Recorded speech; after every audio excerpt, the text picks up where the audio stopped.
So hello guys, कैसे हैं आप सभी लोग। तो उम्मीद करता हूं कि आप सभी बढ़िया होंगे। तो चलिए आज हम लोग क्या करते हैं, आज एक नया टॉपिक लेकर और नए अंदाज में लेकर आ गए हैं। क्या उर्दू में एप्लीकेशन कैसे लिखा जाता है, क्या उर्दू में जो है एप्लीकेशन को कैसे लिखा जाता है। दिक्कत क्या होती है कि बहुत बच्चों को उर्दू में एप्लीकेशन लिखना नहीं आता है, जिसकी वजह से क्या करता है, ये सवाल छोड़कर चला जाता है एग्जाम में। तो अब आज के बाद से ये क्या होगा, इस तरह का मतलब इस तरह की परेशानी देखने को नहीं मिलेगी। तो बहुत बच्चों क्या होता है कि हिंदी और इंग्लिश में तो कुछ एप्लीकेशन लिख ही लेता है, कुछ तो कुछ ढंग आता ही है, लेकिन उर्दू में क्या होता है बहुत बच्चों को आता ही नहीं है।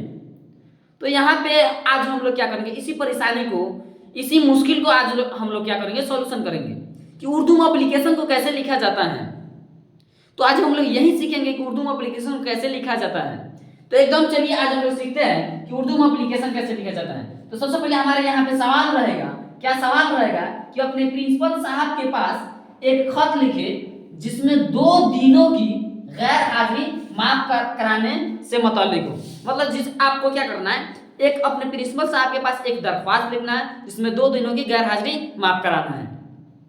तो चलिए हम लोग सीखते हैं कि सबसे पहले शुरुआत कहाँ से होता है, कैसे लिखा जाता है। तो चलिए सबसे पहले हम लोग को क्या लिखना है, बखिदमत। क्या लिखना है, बखिदमत। क्या लिखना है, बखिदमत। जैसा हम लोग हिंदी में लिखते हैं सेवा में, और उसके बाद यहाँ से कॉमा देते हैं और आगे तब यहाँ से लिखना शुरू करते हैं नीचे वाला लाइन से। उसी तरह इसमें करना है, बखिदमत लिखकर बखिदमत लिख देना है और यहाँ पे कॉमा दे देना है। उर्दू में जो कॉमा जो होता है ऊपर दिया जाता है, तो कॉमा दे देना है और उसके निचले वाले लाइन में थोड़ी सी तिरछे लिखना है। तो यहाँ से लिखना है आपको जनाब, मतलब जिसके पास आप लिख रहे हैं, तो जनाब हेड, क्या हेड, जनाब हेड मास्टर, हेड मास्टर साहब। क्या, जनाब हेड मास्टर साहब। जैसे आप प्रिंसिपल साहब भी लिख सकते हैं, जनाब हेड मास्टर साहब। इतना हो गया। अब जब इतना लिख लेने के बाद आपको क्या करना है कि आप किस वजह से प्रिंसिपल साहब के पास जो है, आप क्या वजह है कि आप प्रिंसिपल साहब के पास एप्लीकेशन लिख रहे हैं, यानी जिसको क्या बोला जाता है, विषय यानी मौजू। हिंदी में क्या बोला जाता है, विषय, और उर्दू में मौजू। मतलब क्या मौजू है, क्या वजह है, मतलब क्या इसके बारे में, मतलब क्यों आप छुट्टी ले रहे हैं। तो इसके मौजू में ये लिखा जाता है, मौजू में ये लिखा जाता है कि 2 दिनों की गैर हाजिरी, 2 दिनों की गैर हाजिरी, 2 दिनों की गैर हाजिरी माफ करने के मतलब। क्या, माफ करने के मतलब, माफ करने के मतलब, माफ करने के मतलब। जो इतना लिख देना है और उसके बाद अब यहां से लिख देना है। अब फिर यहां से शुरू करना है, कहां से, यहां से एक निचले वाला लाइन से शुरू करना है। अब यहां पे लिखना है खिदमत। क्या लिखना है यहाँ पे, खिदमत, खिदमत गुजारिश, खिदमत गुजारिश ये है कि, क्या लिखना है, यहां से लिखना है खिदमत गुजारिश ये है कि मैं आपके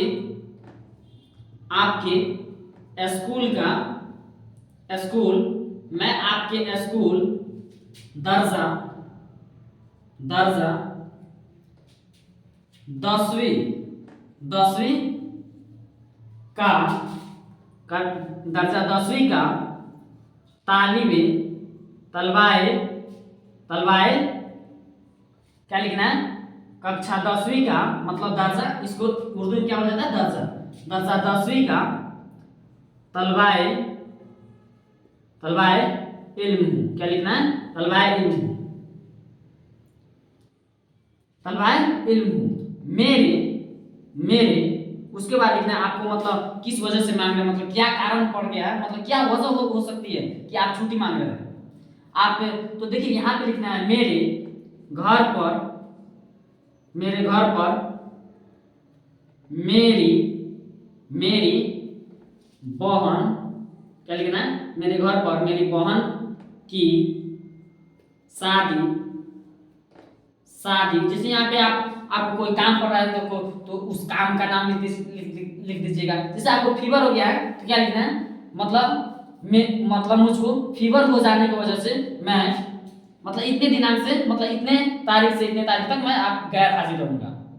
उसी तरह यहाँ पे लिखना है, मेरे घर पे मेरे बहन की शादी पर जाने की वजह से मैं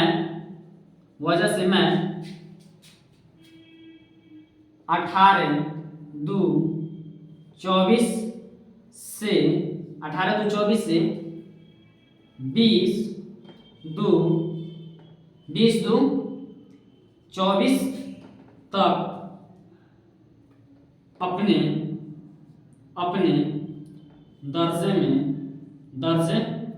में गैर क्या लिखना है, उसके बाद गैर हाजिर रहूंगा। क्या लिखना है, गैर हाजिर रहूंगा। इतना हो गया। और उसके बाद लिखना है खिदमत गुजारिश ये है कि क्या लिखना है, खिदमत गुजारिश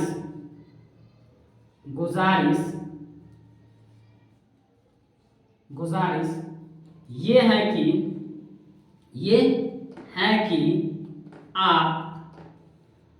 आप मेरे 2 दिनों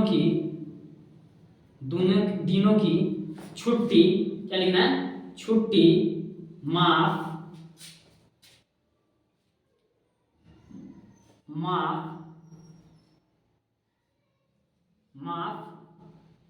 करे। हो गया, इतना लिख देना। उसके बाद लिखना है इसके लिए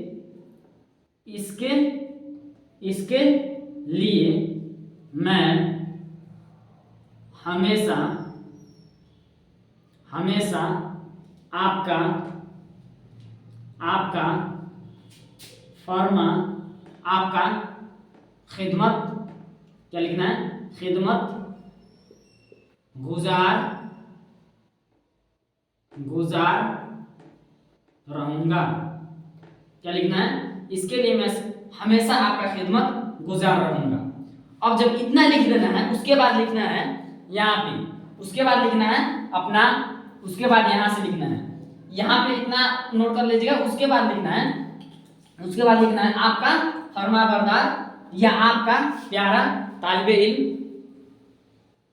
उसके बाद क्या लिखना है, उसके बाद लिखना है आपका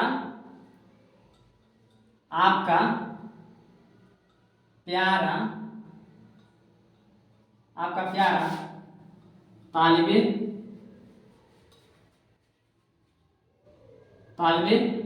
इल्म। अब उसके बाद यहाँ पे क्या करना है, अपना नाम लिख देना है। क्या करना है, अपना नाम लिख देना है। और उसके बाद क्या करना है, दर्जा लिख देना है और तारीख लिख देना है। क्या करना है, तारीख लिख देना है। बस इतना ही काम करना है आप लोगों को। तो यहाँ पे क्या करना है, अगर आप लोग इतने लिख लेते हैं तो आप लोगों का क्या होता है, 10 नंबर बन जाता है। तो यहाँ से आप लोग का 10 नंबर एकदम कन्फर्मिंग आपका पूरा हो जाएगा। तो ऐसे ही दरखास्त लिखा जाता है। तो अगली बार से आप लोग मत छोड़िएगा। तो ये हर साल पूछने वाला क्वेश्चन है। तो चलिए, अगर ये आपको अच्छी लगे तो क्या करिए, वीडियो को लाइक कीजिए और सब्सक्राइब कीजिए चैनल को। तो चलिए अब हम लोग मिलेंगे दूसरे टॉपिक के साथ।